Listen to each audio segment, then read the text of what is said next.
Oh my gosh, Louis.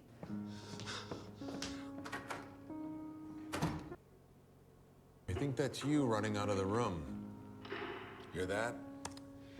Second door slam. What's that second door slam? I don't remember. I don't remember any of this. He's not going outside, is he? He runs after you. Upstairs. Metal door opens. Roof? Where does Armand follow you, Louis?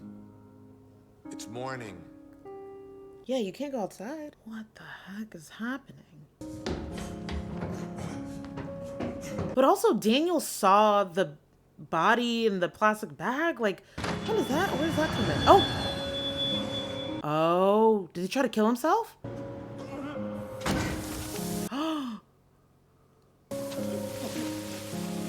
Oh my god. Oh my god! I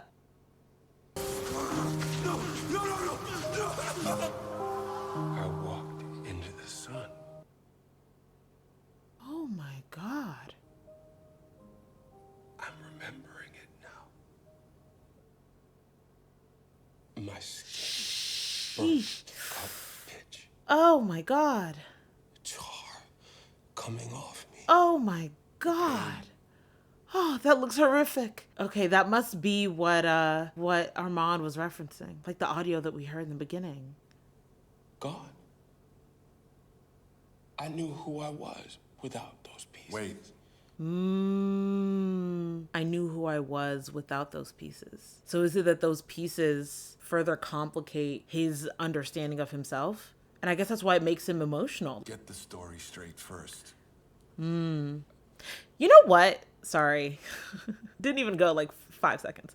I actually think that's a really poignant observation by Daniel, because I think what I've noticed in how Louis tells the story, it's like it kind of feels like he's trying to construct, like, or not construct, but like trying to understand the larger like narrative and implications and like themes and lessons and like everything at the exact same time that he's telling the story, right?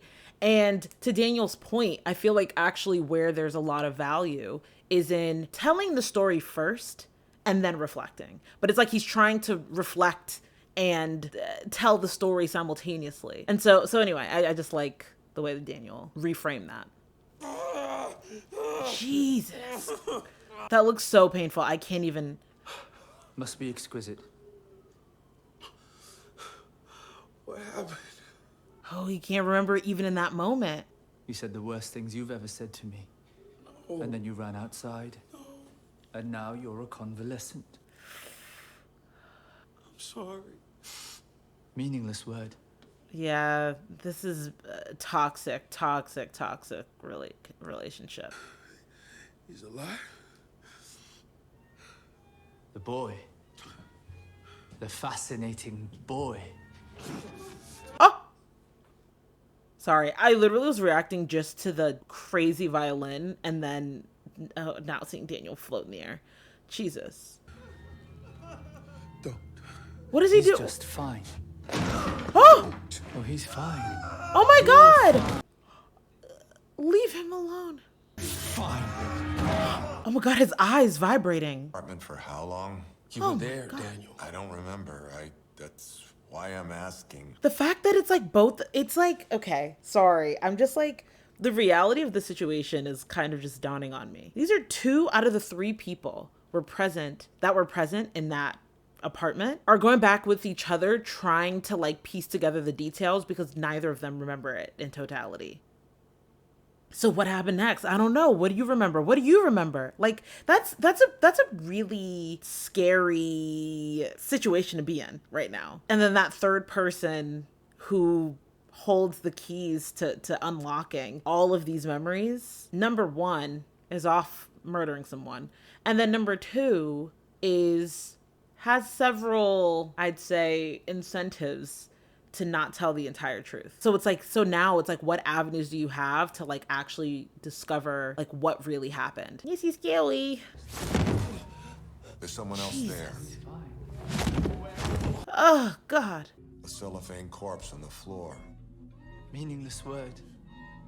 Meaningless. A neighbor saw you while he was taking out the trash. I had to chase. Oh, that's the neighbor. Oh no. Surely I'm next. And Louis can't do anything about it. He's powerless. Walking out of the bedroom, I can hear you, but I can't see you. Brings it to the table. He ejects the tape. My God. Flips it over. This is scary. Presses play. I hear my voice on the recorder. A fresh young girl, that was his favorite food. But the triumphant kill for a sadist like Lestat was always a young man. That is something that's interesting. I didn't, sorry, like my brain is going like 50 miles per hour. So just rewinding a bit, or I guess in the beginning of Louis and Armand's argument, he said something along the lines of like a name that was unuttered for 23 years. And now, you know, and so I guess that's the thing is like Armand he probably recognized, because probably was in Louis's head, you know, at some point during that time, but like recognized how deeply Louis felt for Lestat, and like I don't know, maybe there's just been growing like bitterness and resentment towards that fact, and you know he's trying his best to like be an adequate replacement, but recognizes that it's just not the case.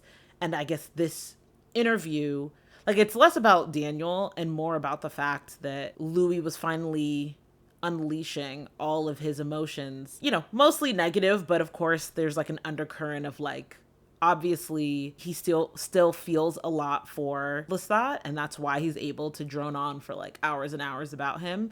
And I just think he just couldn't take it. Greatest loss to Lestat because they stood on the threshold of maximum possibility. Rest.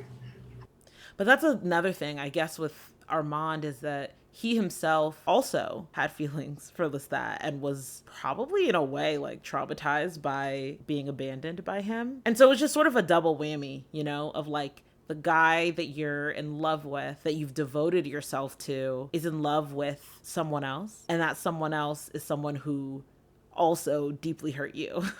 Like it's a bit of a double whammy. And so again, I don't fault Armand for the pain that he's feeling and the frustrations that he's feeling. But I mean, torturing Daniel, he's just an innocent bystander. Armand stands over you. He's commandeered your body. Rise. Oh, Jesus. I can't Move your body. I don't want To die. Oh, God. I'm told you've lived a fascinating life. Leave him alone, Armand. Oh, is this when he starts? You held Louis's attention. Oh, God. He confessed his innermost secrets to you. We didn't even have sex. 128 boys he's brought here. He said 5. And you're... 128. That makes you special. Please, ma'am. That warrants investigation. I could be on my knees in a second.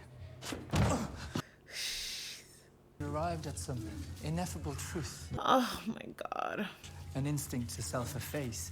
Is that what makes you fascinating? Leave him alone. I guess that's also part of it. Because I'm sure what Louis said to him about him being boring is like obviously driving this sick like investigation where he's just like, I'm boring, but you're interesting. Louis said that you're interesting, that you're more interesting than me. What makes you interesting? Let me try to figure it out. Oh, scary. These gays, they're trying to kill me. These gays, they're trying to murder me.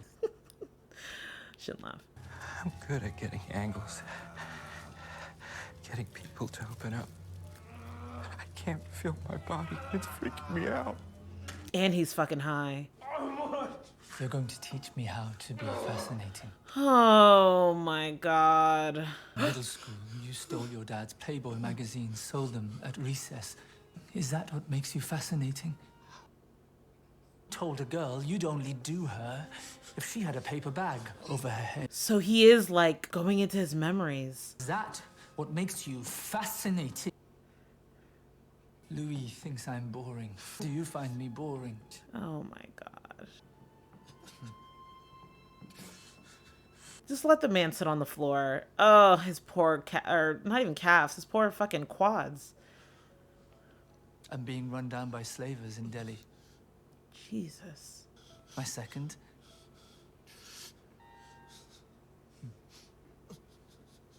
What's your second? I'll keep digging. Jesus. But I'm not hopeful there's much more to you, Daniel. Jesus. Oh my God. Well, he's like torturing him. And fuck your boyfriend. Rage is an imprecise emotion. I'd hurt him, but I was fragile, an invalid. Spiro Agnew. Vice President Spiro T. Agnew may be close to resigning in light of ongoing investigations. To a Baltimore grand jury over the vice president's allegedly receiving illegal... Who's he talking to? It was Saturday, but we met on Tuesday. So I was the house pet for, what, 1, 2, 3, 4 days. Your boyfriend. I'm with him now. Was Who's he talking to? I'll tell you why. I don't know, I can't. Lunch is almost over. Try. Oh my, the fact that There. Go back to the chair. the fact that they're like so desperately trying to piece together the truth before Armand comes home is crazy. It's like, oh my God. Okay, I had to keep going. Spiro T. Agnew may be close to... Feet in the rocks shit is bullshit. Sorry. Daniel. I'm sorry. I'm just thinking that like Louis was like, if we go and we put our feet in the rocks, it'll help. It'll help. Oh. Also, side note, who the fuck is Spiro T. Agnew? We had a vice president with that name?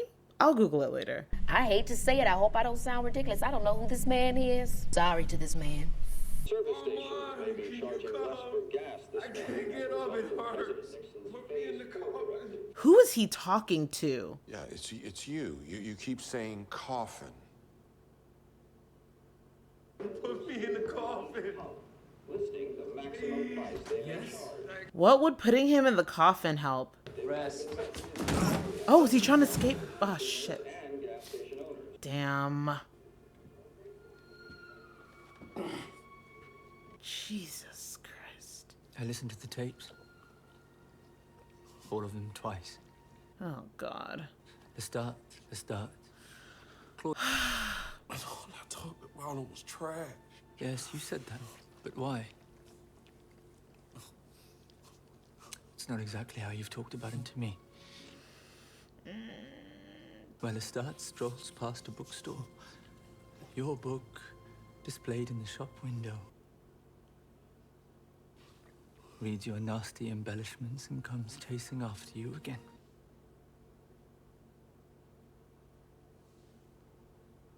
Is that the reason? Just like looking at Louis' face, I mean, most of it is charred, so I can only read so much emotion, but like, it feels like Armand is touching on something. Is this really all so he can bring Lestat back into his life? It's sort of like when people break up with someone and they just have they're just like, there's so much like, what's it, acrimony? And it's like, they like will post shit online just to get a rise out of that person. Cause deep down, they want that person's attention. They want that ex's attention. Is that what all of this is for? Louis' desperation to bring Lestat back into his life? Also, what the fuck happened to Claudia? I still need to, we still gotta figure that out. But is that what all of this is about? And also, he said, come after you again. Does come after you again mean from, you know, I guess when they killed him? Or is it that after the era that we saw last episode, but before what we're seeing now, Lestat made an attempt to find Louis? Oh my goodness. And comes chasing after you again. Oh. If that's really it, that's, oh man. If you want the insanity back, if you wanted escape from this prison of empathy I've locked you away in. prison of empathy. Aww. A final act of service I'd like to perform before I leave you to yourself. I feel bad for him. I know where he is. I found his voice among the many. No. I told him I was with you. So he was talking to Lestat. He's not coming right now, is he? I'd be like, wait, no. Don't let him see me like this. Lestat. No. Where it is. Yes. I'm here.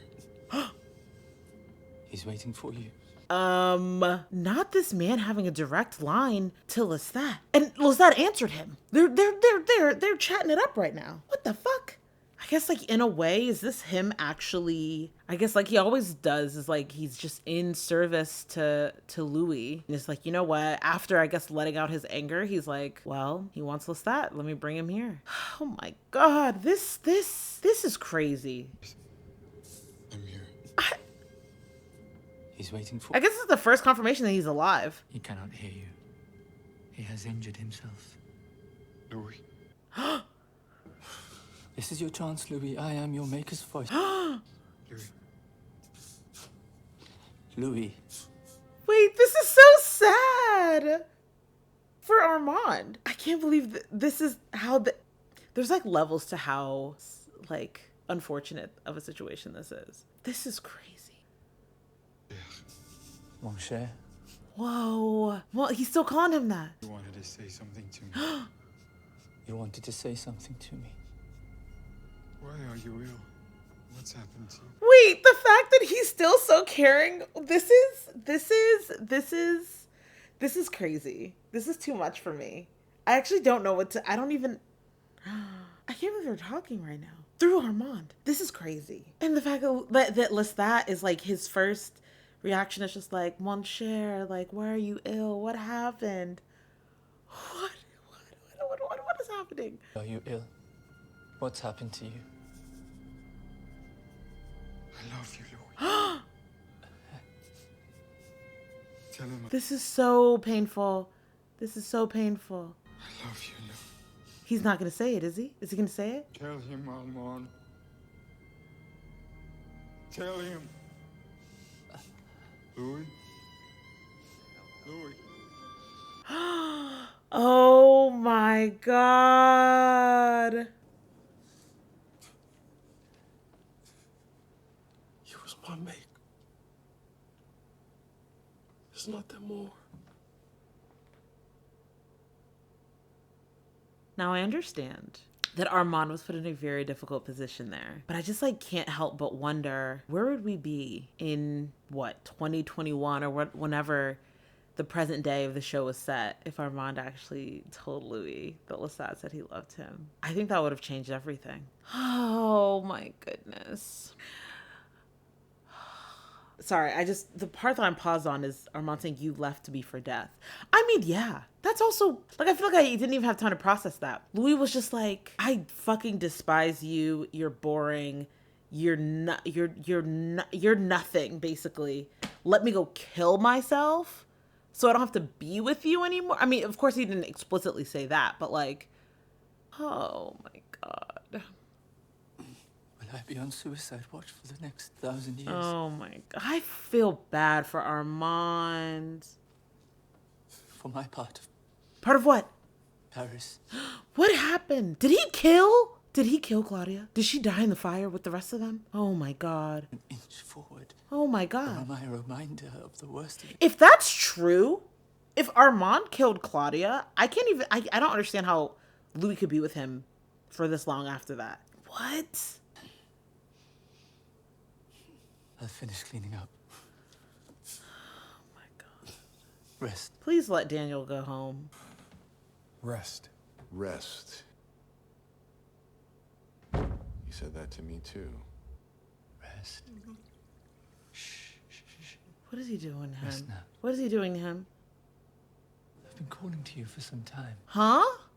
For some time? From every bad fix. From the unnamed malaise you feel Sunday afternoons. And now here I am and you can rest. What? I don't want to rest. I'm the quiet you've been longing for. Oh. After all the garishness of life. Oh. The jostling, the clawing. So he's saying it less as like me, actually me, but me as like a representative of death. When I get the fixes I need, will I be somebody? Will I get the fixes I need to be somebody? But Dad, you already know who you'll be. An ugly duplex back in Modesto. A job in an office with drab carpets and flickering lights. God. In the mold of your mother, vacuuming on Valium. Oh my God. A genteel drinking problem like your father. Your wife counting down your thrusts. Your children shying away from you. Oh no. All the confidence and hope of your youth replaced by a seething. This is like... Until one day, you're at a traffic light. Oh my God. The light turns green. Horns honking. You don't move. A bright young reporter with a point of view. Shh. A comfortable chair. In a room that slants to the north. An easeful death. No. Rest. No. Rest. Like honey on your tongue. It is the comfort we all long for. The end. Rest. No. Daniel. Don't. Let me just finish this.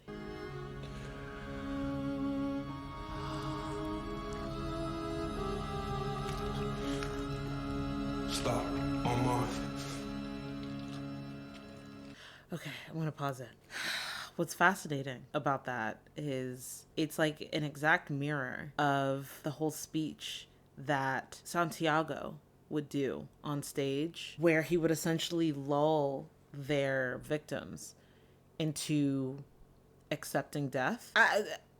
I guess, like, I don't know, I guess there's nothing more to say than that, but like just the parallel there. Interesting that Louis is the one who stopped him though. Because Armand said, I won't save you again, but it looks like Louis is the one who saved his life. But I need this one to live. It's a testament to our companionship, of its endurance. This boy to live out the night. Are you asking, Maître?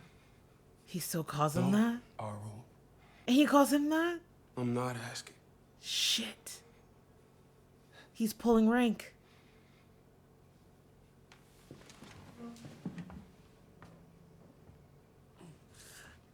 The dynamic between them is so fascinating to me and also very confusing.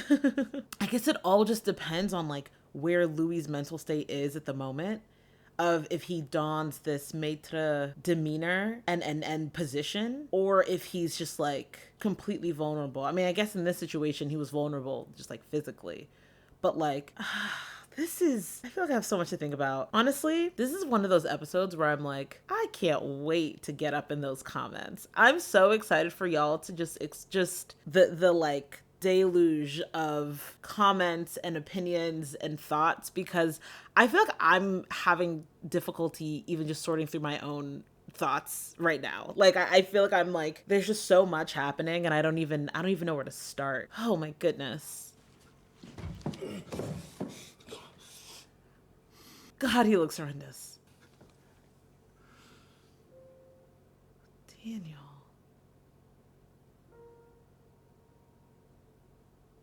Such a crazy scene.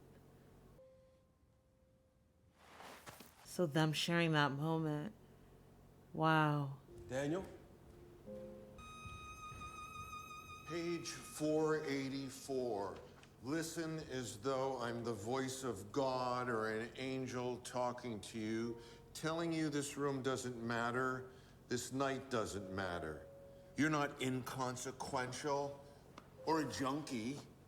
You're a bright young reporter with a point of view. I knew I heard that phrasing before, but I just didn't know where.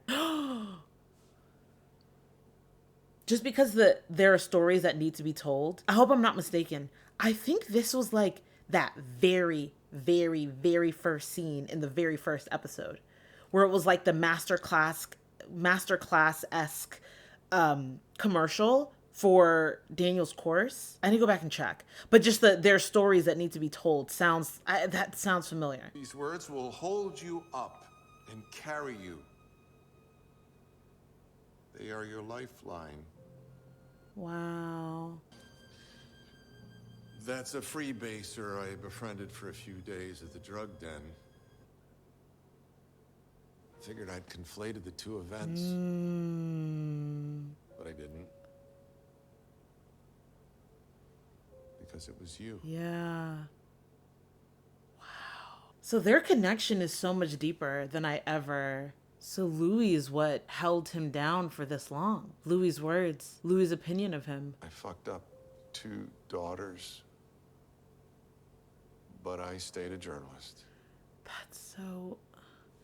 I was never so lost I couldn't hold down a job.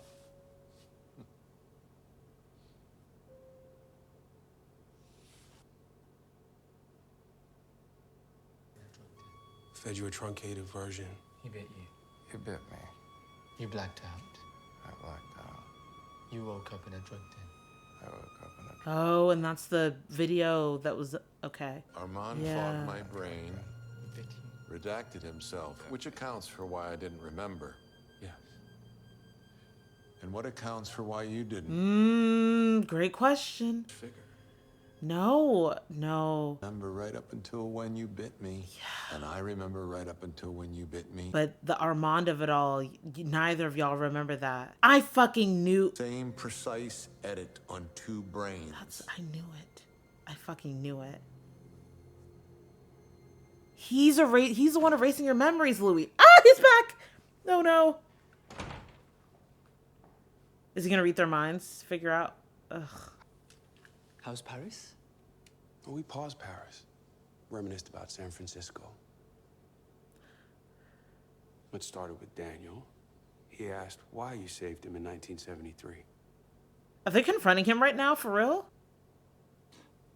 I could see you were partial to him. I preserve your happiness even when you don't or can't. Isn't that... I was just about to say, that is the same explanation that he gave Daniel. Word for word. Oh my... I fucking knew it. He's the one. He's been manipulating Louis' memories this whole time. So then what's true? So is there anything in what we've learned about, like, heard in the story so far that we can 100% believe? If Armand has already cut and trimmed and spliced and replaced memories from Louis' perspective, like, this is crazy. I preserve your happiness even when you don't or can't. That's crazy. I had a hunch. Yeah. Daniel might prove fruitful. Word for word, bar for bar.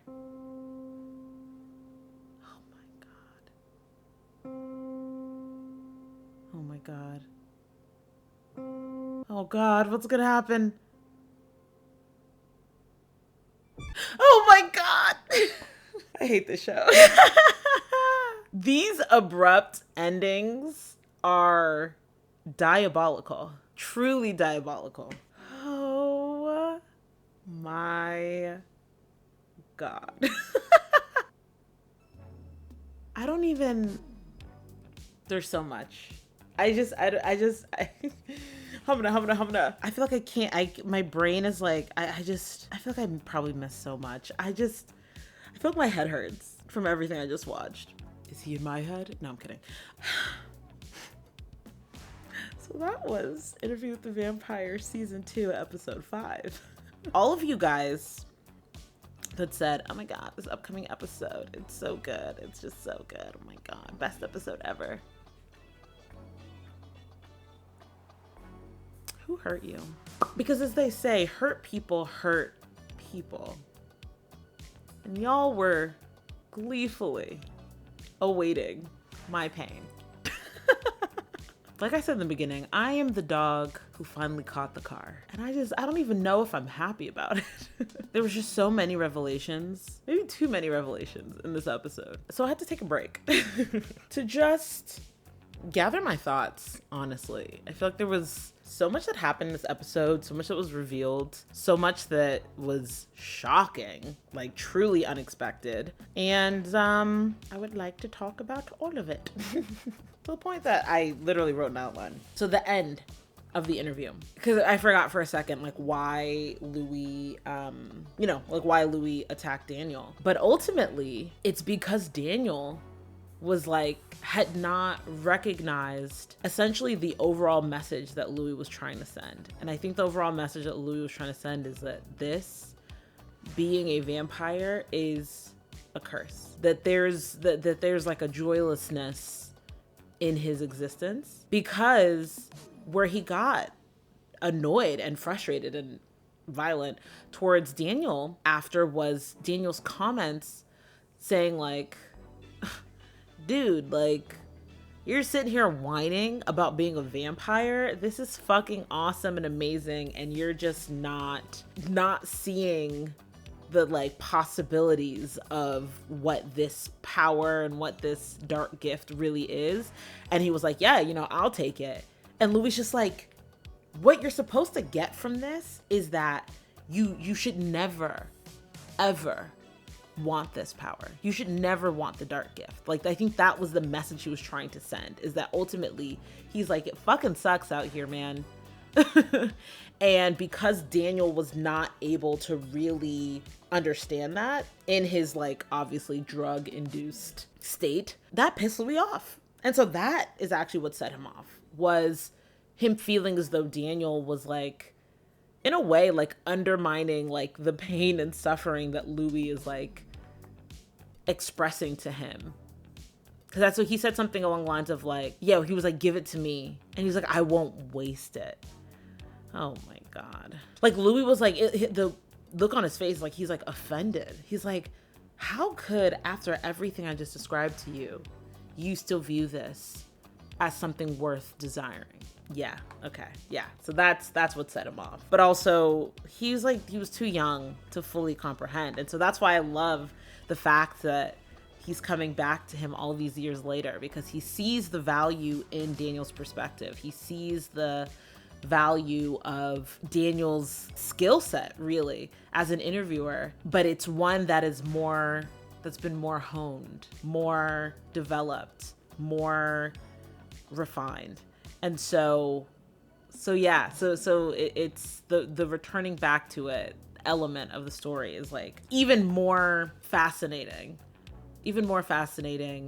seeing exactly what went down in the original one. Now we talked about the Louis and Armand argument. I'm sorry, I have to like rewatch it to like fully understand.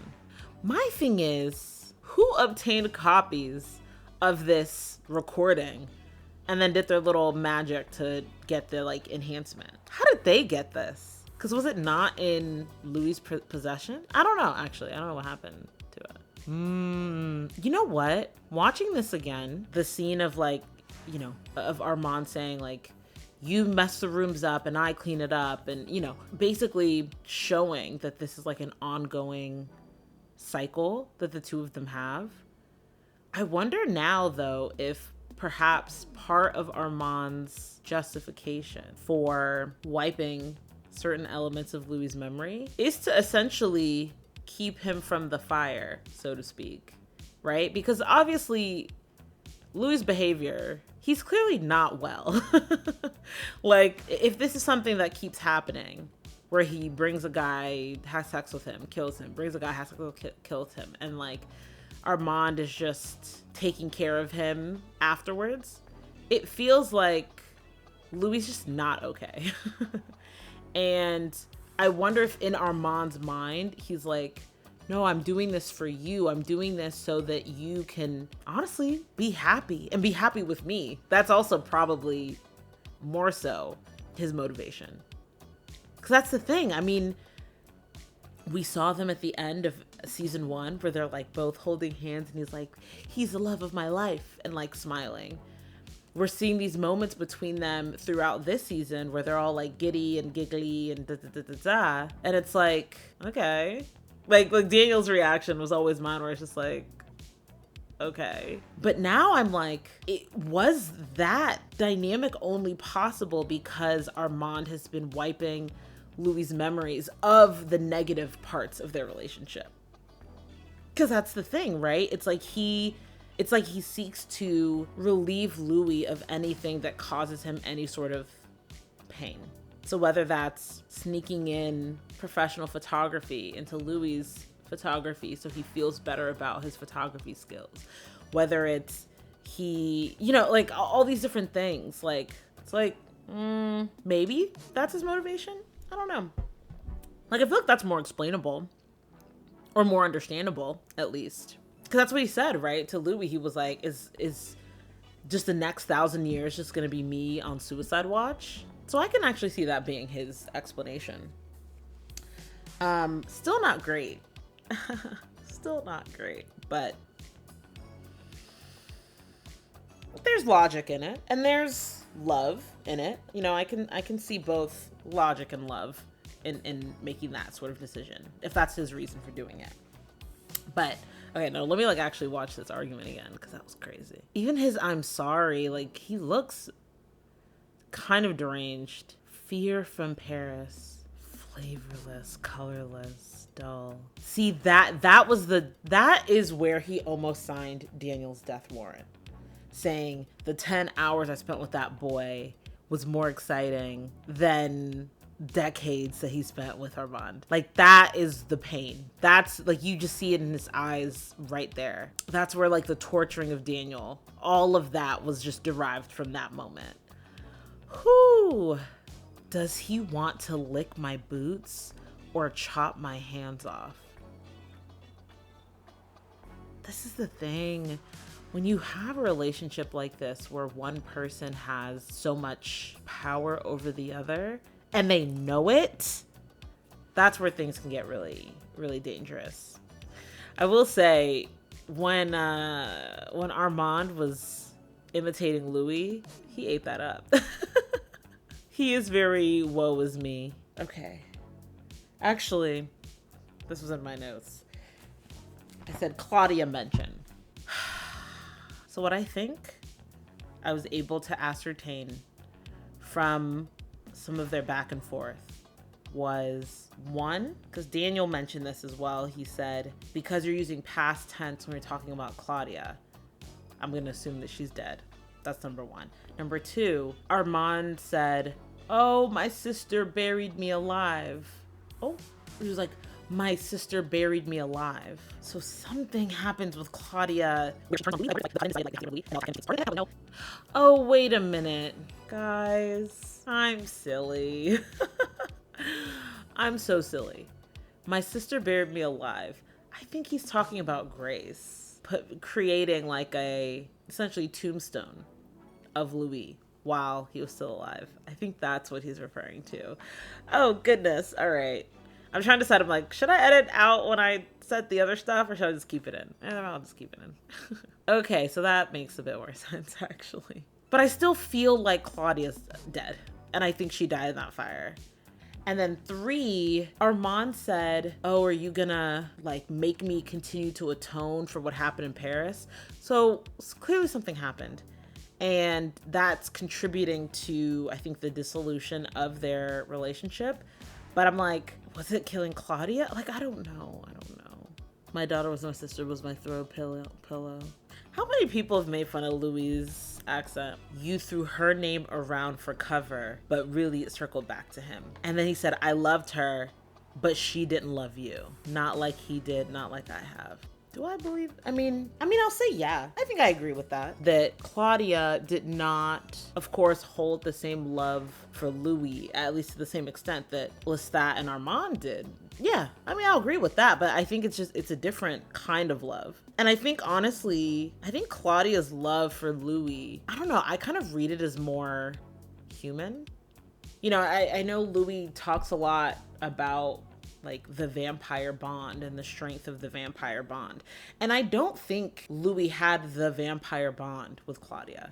I think they loved each other as siblings, genuinely, but I don't think they had that like supernatural depth of connection like he and Lestat did. Or at least Armand and Armand, I guess, has for Louis as well. I agree. I agree with that.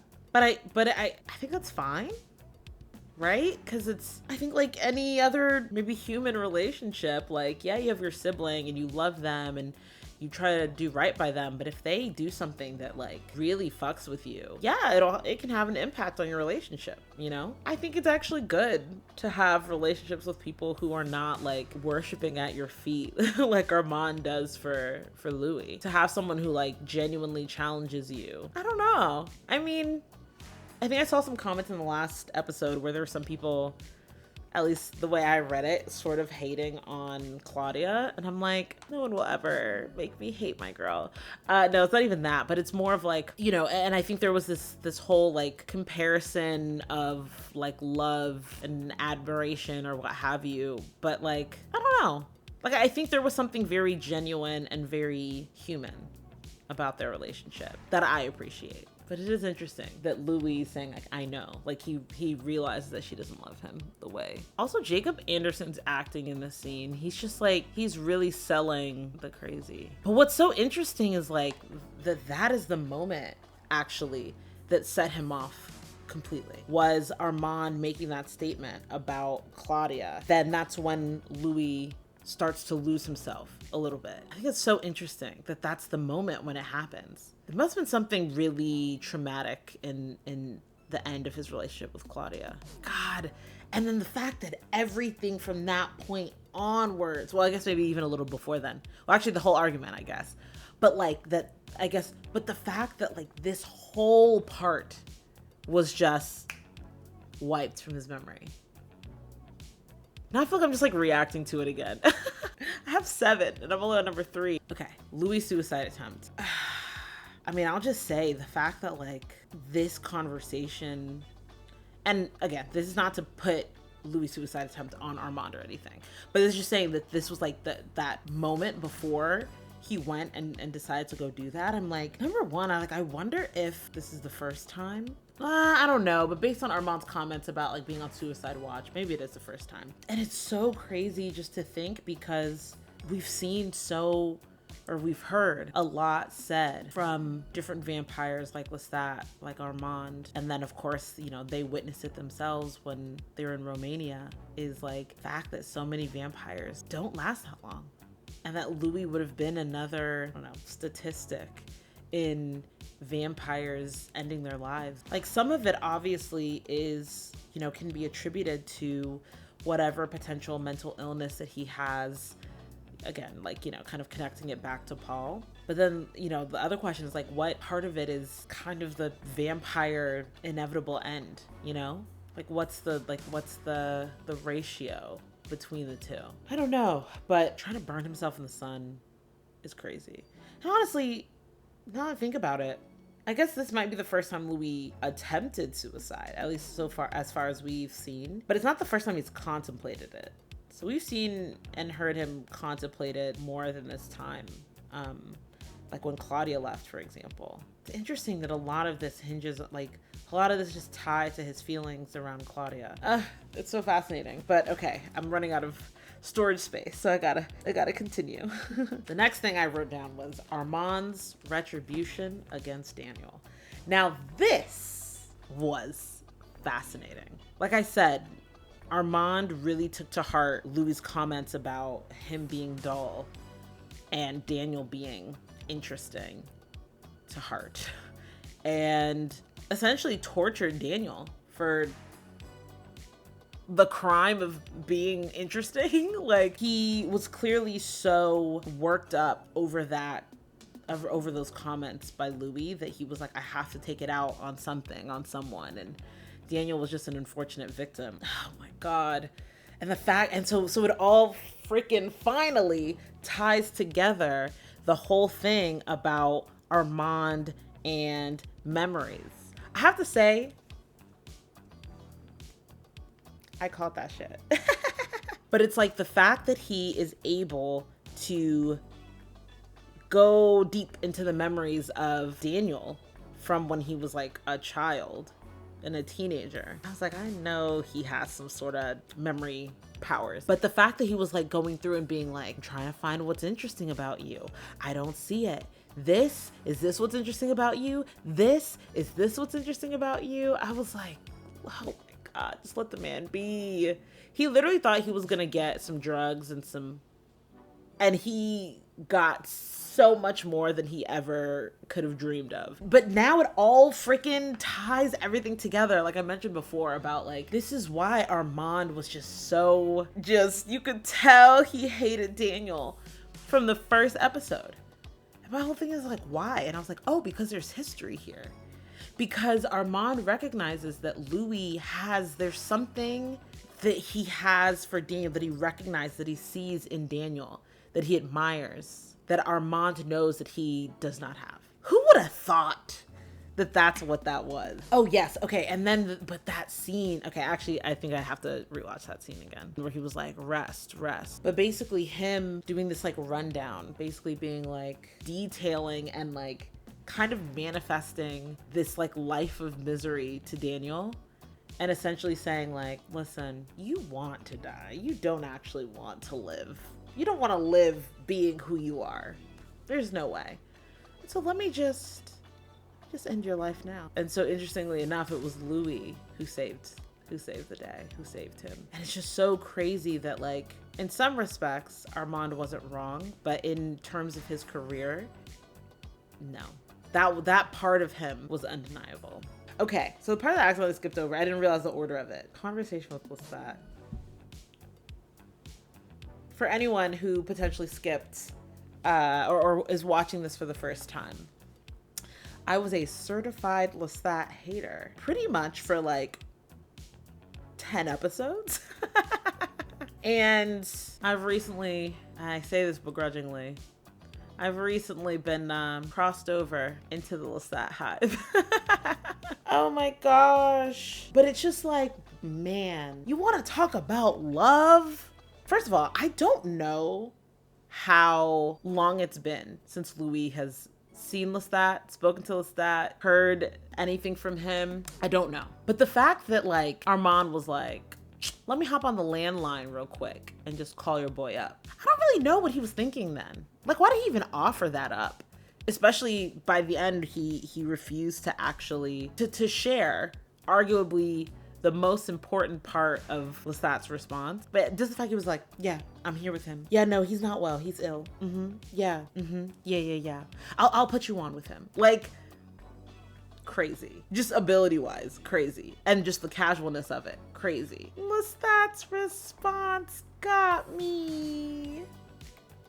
The fact that he was like immediately, and again, I want to know the context. Like, I'm like, when's the last time they spoke? Like, what the hell's going on? But the fact that his first response is like, oh shit, what happened?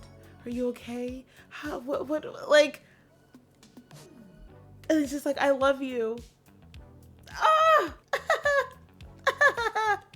What the heck? But actually, I guess speaking of which though, again, it's like, I don't know if I like should necessarily promote this, but like, I can see why Louis was born with Armand and not Lestat, because they were both men with personality and opinion.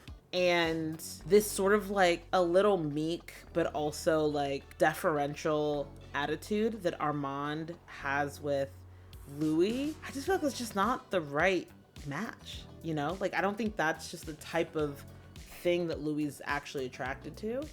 And so I think that's why he's so stuck on Lestat, because he just hasn't, Armand just can't take the place of what he and Lestat had. Why am I, no. Now it's like, I feel like I need to put me just like being giddy and giggly about Lestat next to me from like season 1. Oh, how the turntables. But yeah, that was such a precious moment. And then fucking Armand ruined it by not sharing the last piece. But again, that would be the most painful thing in the world, right? For you to be like, I've loved you for all these decades. I do all of this for you. I do everything. I let you do whatever the fuck you want. And I just clean it up. And because I love you so much. But all you care about and what you've shown in this interview is like all you care about is Lestat, and he's the center of everything for you. And then you're like, you know what? Okay, you want to call him? All right, here he is on the phone. I'll relay the message. And then part of the message is I love you. Like, I mean, I don't think anyone would have the strength to be able to say that. So I don't necessarily blame Armand for that, but it just tainted. Louis and Daniel. Now, who would have ever known? Who would have ever thought, not me, that there would be something so beautiful and special between Louis and Daniel? Like I said, not only did Louis save his life, like literally in the moment, stopping Armand from killing him, but in a lot of ways, I think he also saved his life by telling him those words, telling him ultimately that that he was special, that he had something worthwhile, worth living for. And the fact that that's something that's carried him through his life and his career is so crazy. So they have a bond beyond what I think could have ever suspected. And again, Armand stayed mad about that.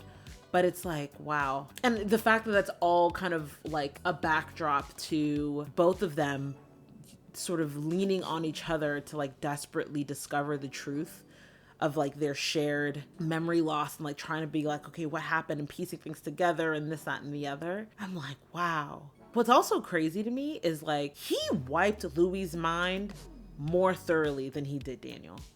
Because Daniel was still having the flashes come through. Louis was I don't know a goddamn thing. I mean, I know he filled in some details, but if Daniel was doing the heavy lifting, I'll say that. So, oh my gosh. Yeah, he wiped him clean. But just that scene of them with their feet in the rocks. They'd be this rock thing is bullshit. He's try, please. It was just a really cute moment. And then I guess the last thing on this outline is the reveal. Here's the thing. I'm not surprised. I knew it. But I just didn't know the extent to which Armand was doing this. The fact that in response to Daniel's questioning, Louis subconsciously parroted back the same words, the same language, the same everything as Armand was crazy. Oh my God, what's gonna happen now? Because that's the thing, right? I mean, we did see it in the last episode when Armand was able to just put down the entire coven, basically. I was oh, he can control vampires as well as humans. Of course we saw it when he when he first met Lestat and he brought him to his knees and all of that.